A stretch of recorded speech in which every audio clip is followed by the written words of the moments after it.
உலகெங்கிலும் இருக்கும் பிளே தமிழ் நேயர்கள் அனைவருக்கும் வணக்கம். நான் உங்கள் ராம்ஜி.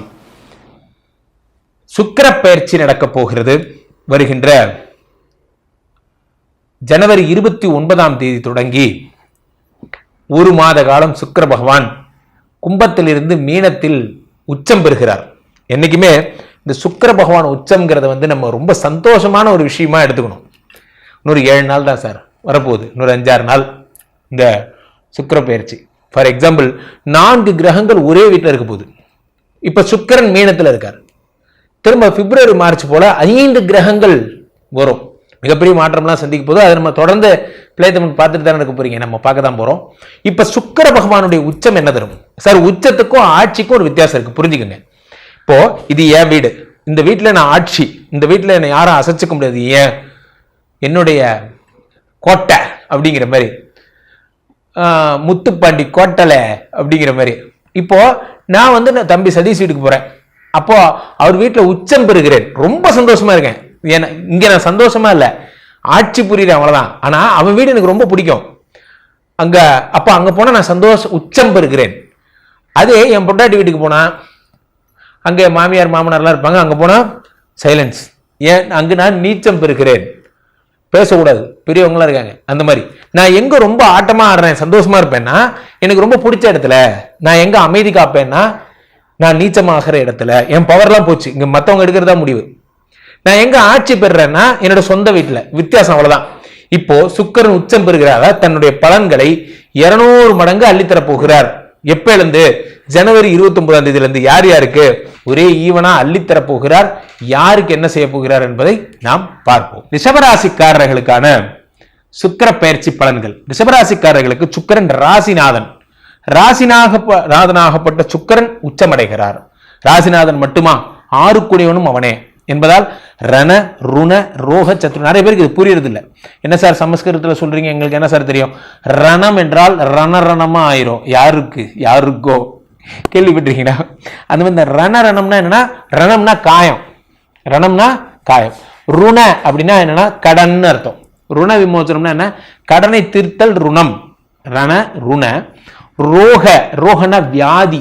வியாதினா என்னன்னா, வியாதி வேற, அடிபடுறது வேற. நான் வண்டியில இருந்து கீழே விழுந்துட்டேன்னா அது பேர் அடிபடுறது. எனக்கு டைபாய்டு வந்துருச்சுன்னா அது பேரு வியாதி. சோ அப்போ வியாதி என்பது வேறு, அந்த வியாதிக்கு அதிபதியாகவும் அவன் தான். அதே மாதிரி சத்ரு, எதிரிகள். 1 6 கூடியவன் உச்சமடைகிறான். அப்ப ரிஷபராசிக்காரர்களுக்கு ரொம்ப 6 கூடிய இந்த ப்ராப்ளத்தெல்லாம் சால்வ் பண்ணி தர போறார். ஏன்னா அவர் ராசிநாதன். லாஜிக்கலி எல்லாரும் என்ன நினைச்சுப்பாங்கன்னா, 6 கூடியவன் உச்சமாகும் பொழுது 6 அள்ளி தானே தரணும். நீங்க என்ன சொன்னீங்க? உச்சம் பெற்றா அள்ளி தருவாருன்னு சொன்னீங்கல்ல. அப்போ 6 அள்ளி தரணும்ல, அதுதானே நியாயம். அதான் நியாயம். ஆனா அவர் ராசிநாதனாச்சே, அதனால அவருக்கு தாம் புற்ற பிள்ளைய தானே அடிப்பாரா? அந்த மாதிரி தான் ரிஷபராசிக்காரர்களுக்கு பெரிய பிளஸ் பாயிண்ட் உங்க ராசிநாதன். அவர் உச்சமடையும் பொழுது, ராசிநாதன் உச்சமடையும் பொழுது மிகப்பெரிய உயரங்களை தொடுகிறீர்கள் சார். வாழ்க்கையில உண்மையிலேயே உங்களுடைய ராசிநாதன் உச்சமாவதை போல மிகப்பெரிய அனுகிரகம் உங்களுக்கு எதுவும் கிடையாது. அது முதல்ல புரிஞ்சுங்க. என்னுடைய ராசிநாதன் உச்சமாகும் பொழுது முன்னேற வேண்டும் என்ற எண்ணம் எனக்குள் வருகிறது. அதனாலதான் அடிக்கடி சொல்லுவேன், நீர் இருக்கிறது அது தரையில் இருக்கும் வரை சேற்றில் கலந்து உறவாடும், மண்ணில் சேர்ந்து அழுக்கு பெறும். ஆனால் அதற்குள் சூரிய வெளிச்சம் எனும் வெப்பம் வந்துவிட்டால் உயர உயர ஆவியாகி சென்று தொட முடியாத எல்லைக்கு சென்றுவிடும். மிகப்பெரிய கட்டிடங்கள் எல்லாம் ஒரு காலத்திலே வரைபடங்களாக இருந்தவைதான். இன்று யார் பேரரசனாக கருதப்படுகிறாரோ அவர் ஒரு காலத்திலே பாலுக்கு அழுத குழந்தை தான். நல்லா புரிஞ்சுங்க. அவர் பேரரசராகணும்னு பேரரசராகல. அவருடைய ஆக்டிவிட்டிஸ், அவருடைய எண்ணங்கள், அவருடைய நீட்சி, அவருடைய வெற்றி அங்க உட்கார வச்ச அளவுக்கு பாக்குது. ஒரு பாயிண்ட் யோசிச்சு பாருங்க. ஒரு மனிதன் 35 வருடமா சூப்பர் ஸ்டார் இருக்கார். எப்படி இருக்கார்? அப்ப அவர் எவ்வளவு உழைக்கணும், எவ்வளவு கஷ்டப்படணும் அந்த இடத்தை தக்க வச்சுக்கிறதுக்காகவே. ராசிநாதன் உச்சமடையும் பொழுது எனக்கு 85 வயசாச்சு, மிஞ்சி போனா ஒரு 15 வருஷம் தான் இருப்பேன், நான் வாழ்க்கையை வாழ போறேன், என்ஜாய் பண்ண போறேன், போலாமே. பட் ஸ்டில் ஒர்க் பண்ணணும்னு நினைக்கிறாங்க. பாத்தீங்களா? ராசிநாதன் உச்சமடையும் போது இது போன்ற எண்ணங்கள் வரும். நான் இருக்கிற நிலைமைக்கு எனக்கு இத்தனை பேரோட கனெக்டிவிட்டி இருக்கு, உட்காந்துட்டே சம்பாதிக்கலாம் தான். யார் இல்லைன்னா குந்தி தின்றால் குன்றும் மாயும் சொல்லுவாங்க. உட்காந்து சாப்பிட்டா இருக்கிற சொத்தும் அழிஞ்சு போகும். நிறைய பெரிய பணக்காரர்கள் வீட்டு பசங்க பண்ற தப்பா தான். எங்க அப்பா சேர்த்து வச்சிட்டார் சார், எனக்கு என்ன சார் கவலை? அழிக்கிறதுக்கு நம்ம வரல, நம்ம உருவாக்க வந்திருக்கோம். ஸோ அப்போ ராசிநாதன் உச்சமாகும் பொழுது பாசிட்டிவான தாட்ஸ் உங்களுக்கு போகும். என்னைக்குமே ஒன்று புரிஞ்சுக்கோங்க, ராசிநாதன் உச்சமாகும் போது if you go for ear doctor என்ன சொல்றாரு, நீங்க வந்து இப்படி பண்ணணும், காலைல எந்திரிச்சு தண்ணி குடிக்கணும், அப்புறமா 6 லிட்டர் தண்ணி குடிச்சிக்கிட்டே இருக்கணும், வாக்கிங் போகணும், நல்லா தூங்கணும், 1000 சொல்லுவாங்க. இதெல்லாம் பண்ணால் நீங்கள் ரொம்ப சந்தோஷமா இருப்பீங்க. அப்படியா? உண்மையான சந்தோஷம் அதுலயா இருக்கு? கிடையாது. ஒவ்வொருத்த சந்தோஷம் ஒவ்வொரு இடத்துல இருக்கு. அம்மாவின் சந்தோஷம் பெருமாள் கோயிலுக்கு செல்வது, அப்பாவின் சந்தோஷம் நூலகத்திற்கு செல்வது, நம்மளோட சந்தோஷம் காலேஜ் வாசல போய் நிற்கிறது. இந்த மாதிரி ஒவ்வொருத்த மனுஷனுக்கு ஒரு சின்ன சின்ன சந்தோஷம் இருக்கும். சில பேர் ஒண்ணுமே சந்தோஷம், சும்மாவே லைட் எல்லாம் ஆஃப் பண்ணிட்டு டிவி பே படம் பார்த்துட்டு உட்காந்துருப்பான். அது அவனை பொறுத்த வரைக்கும் ஒரு சந்தோஷம். ராசிநாதன் உச்சமடையும் பொழுது உங்களை நீங்க சந்தோஷமா வச்சுக்கிறதுக்கான ஆக்டிவிட்டியில இறங்குவீங்க. உங்களுக்கு எது ஆக்டிவா தோணுதோ அது இன்னொருத்தருக்கு வெட்டித்தனமா தோணும். காலங்காத்தாலேயே கவிதை அனுப்பி கொள்ளாதீங்க சார், நான் அவசரமா வேலைக்கு போயிட்டு இருக்கேன், அவருக்கு அது சந்தோஷம் இல்லை. ஸோ ராசிநாதன் உச்சம் இவ்வளவு நடக்குது. ஸோ அப்ப அடுத்தது வேற என்ன, 6 கூடன் உச்சமாகும் பொழுது சத்துருக்களை ஜெயிக்கின்ற ஒரு வல்லமை உங்களுக்கு கிடைக்கிறது. ஒரு டெக்னிக். என்ன டெக்னிக்? எதிரிகளை எப்படி ஜெயிக்கிறது? எதிரிகளை ஜெயிக்கிறதுக்கு உண்மையான தேவை மன்னிப்பு. கோச்சரையான் படத்துல அந்த பாட்டுல வரும், கேளுங்க. உண்மையிலேயே எதிரிகளை மன்னிப்பதற்கான சிறந்த டெக்னிக் என்னன்னா மன்னிப்பு. எல்லாம் எனக்கு ஓர சுத்தி எதிரின்னு சொல்றது சந்தோஷம் கிடையாது. எனக்கு எதிரியே கிடையாது, நான் நிம்மதியா தூங்குறேங்கிறது தான் சந்தோஷம். ஊரை சுத்தி எதிரியா வச்சிருக்கேன், தலைக்கு மேல எப்பயும் ஆயுதத்தை வச்சுக்கிட்டே தூங்கணும். காரணம் என்ன? ஏன்னா எல்லாம் எதிரின்னு அவனுக்கு தெரியும். இவன் என்ன பண்ணானோ, அவன் என்ன பண்ணானோ, அவன் என்ன போட்டு கொடுத்தானோ, என்ன நடந்துச்சோ, ஐயோ ஐயோ, நிம்மதியா போச்சு. எதுக்கு ஒருத்தனை எதிரியாக்கிக்கிட்டு நம்ம நிம்மதியை நமக்கு எடுத்துக்கிட்டு.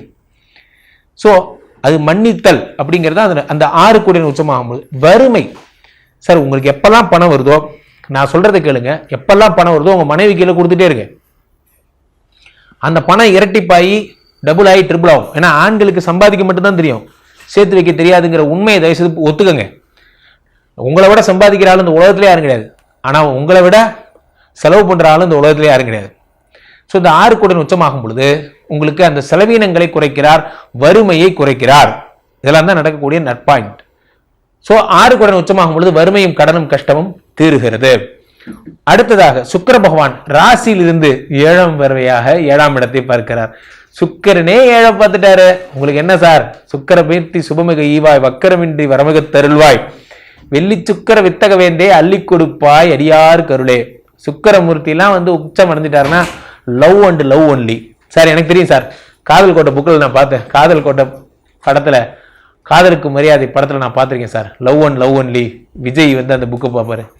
லவ் அண்ட் லவ் ஒன்லி புக்கை விஜய் எழுதலைங்க, லவ் அண்ட் லவ் ஒன்லி புக்கை சுக்கரன் தான் எழுதினாரு. உலகத்துல ஆதாமியவாள் காலத்தனங்கிறத ஒரு மதம் நம்புது, இன்னொரு மதத்தை சேர்ந்தவங்க வேற என்னமோ சொல்றாங்க, யார் யாரும் என்னமோ சொல்றாங்க. ஆனா ஒன்னு புரிஞ்சுங்க, ஆண் ஒரு பெண்ணை காதலிக்கணும், பெண் ஒரு ஆணை காதலிக்கணுங்கிற சித்தாந்தம் உருவானதே சுக்கிரன் தான். அதனாலதான் ஒரு வார்த்தை என்ன சொல்லுவாங்க, men are from Venus, women are from Venus, men are from Mars பாங்க. men are from Mars பாங்க. அதுதான் அதனுடைய கான்செப்ட். இவர்கள் ஆண்கள் வீரம் மிகுந்தவர்கள், பெண்கள் காதல் மிகுந்தவர்கள்.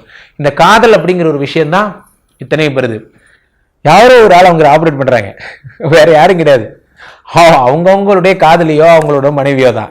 யாரோ ஒருத்தருக்காக அவன் வாழ்றான், அவங்க அவனை பாராட்டுறாங்க, good job good job good job சொல்றாங்க, ஓடிக்கிட்டே இருக்கான். ஆண்களுக்கு எப்ப பார்த்தாலும் இந்த மோட்டிவேஷன் தேவை. சுக்கிரன் உச்சமாகும் பொழுது இந்த மோட்டிவேஷன் தன்னால் கிடைக்கிறது. ஸோ கீழே போயிட்டு இருக்க 2 நம்பரை கூப்பிடுங்க, உங்கள் சொந்த ஜாதகத்தை புக் பண்ணி பார்த்துக் கொள்ளுங்கள். உலக புகழ் வாய்ந்த நமது ஸ்ரீமடத்திலே தினசரி நடக்கின்ற யாகங்களில் ஒவ்வொரு ராசிக்கும் உடைய விஷ்ணுமாய யாகங்கள் செய்து தருகிறோம். இதோட அந்த வீடியோலாம் அட்டாச் ஆயிருக்கும், பாருங்க. உங்கள் ராசிக்குரிய பிரச்சனைகளுக்கான பூஜைகளை செய்து கொள்ளுங்கள். மீண்டும் ஒரு நல்ல பதிவில் சந்திப்போம். நன்றி, வணக்கம்.